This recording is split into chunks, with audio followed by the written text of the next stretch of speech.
My name's Ash. I'm 25, and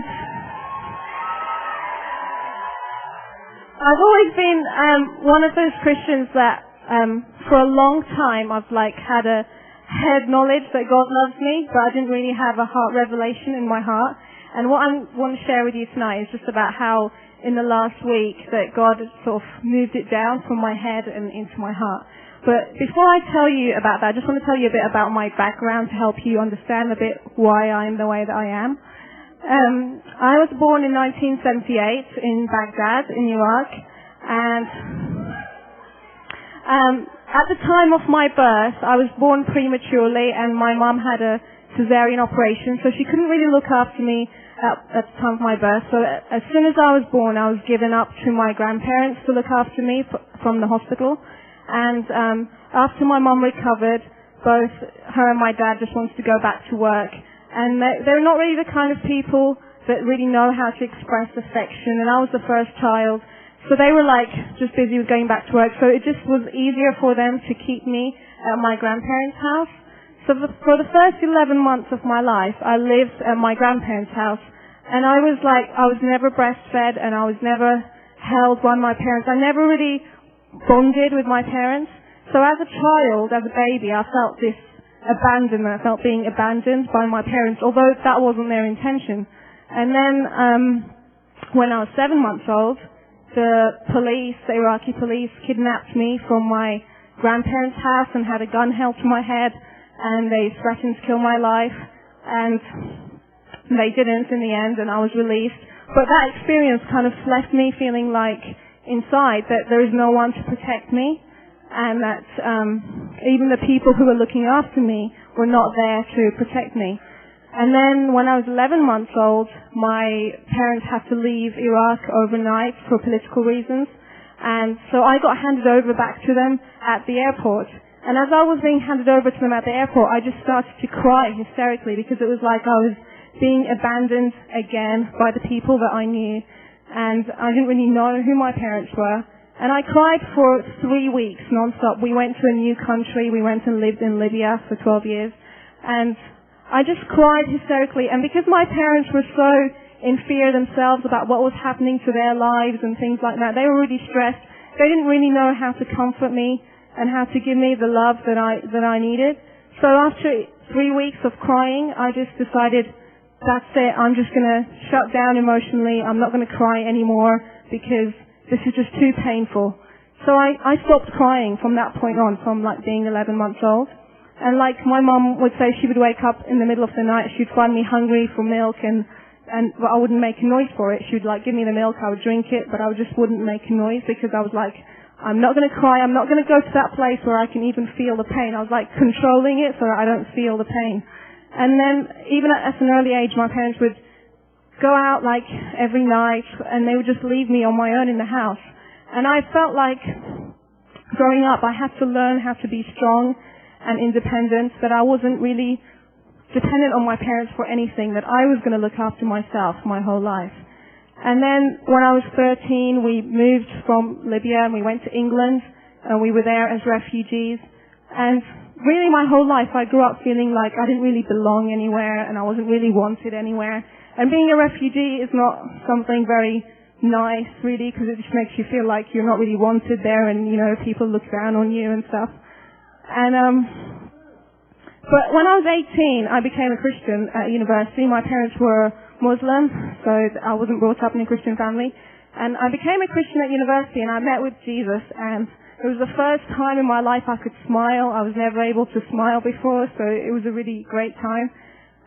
So I knew that Jesus loved me, but I still didn't really know the Father's love. And about 2 years after I became a Christian, I decided to tell my parents, because I'd kept it a secret that I was a Christian, because I was so worried about how they were going to react. And I told them, and when I first told them, they were really angry, and they were confused. They didn't know how to handle it. So at one point they disowned me, and they said, well, you're not our daughter anymore. And then they changed their mind and they took that back. But even though it didn't really happen, they didn't really disown me, I still felt abandoned yet again by my parents. And at that point, my pastors, who are Gary and Rachel True, Rachel's actually over there somewhere, they adopted me into their family, and they, like, not legally, because I was over the age of being legally adopted, but, you know, they said, you are one of our daughters. They have 4 daughters. They said, you are our 5th daughter. And I spent lots of time in their house, and they really loved me. But even though they really loved me, I was like, I didn't really feel like I could really believe that they really loved me, because I felt like if I really believed deep down that they really love me, and then they suddenly decide to abandon me one day, then I'm going to be hurt all over again. So I would like receive their love, but only in a surface level, not deep down. And then 3 years ago, Gary came over here to TACF, and he got really impacted by Jack Frost's teaching on the Father's love, and he came back, and he was a changed person, and he like poured that Father's love into our church, and he prayed with me, and for the first time I really felt like I could forgive my parents, and I cried for like hours. The first time in 21 years I hadn't cried, and I just cried for hours and hours, which was really cool. But I still didn't really feel God's tangible love, you know, like I couldn't really feel God's tangible love for me. So although like that was a big breakthrough in my life, I was still missing that, like, you know, that tangible love of God. But since then, like, I've been really desperate to have it. So the last 3 years, I've been praying all the time, God, I want to feel your love tangibly and not just know it in my head. And I came to the School of Ministry in September, and I've been through all the teaching at the school, and it's really great, and I love it.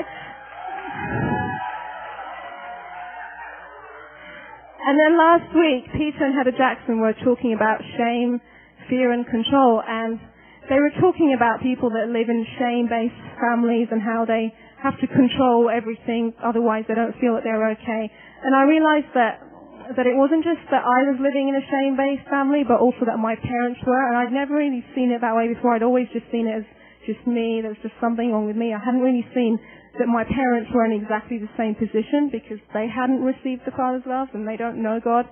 And I realized that a lot of the times my parents would say, you know, you can't do this because the other Iraqi families in London, they're going to think this about us. And they were worried about what people are going to think about them because of their shame, and they're putting that onto me. So I was carrying their shame plus my shame, and just plus the whole just national shame of being Iraqi. And it was just like, you know.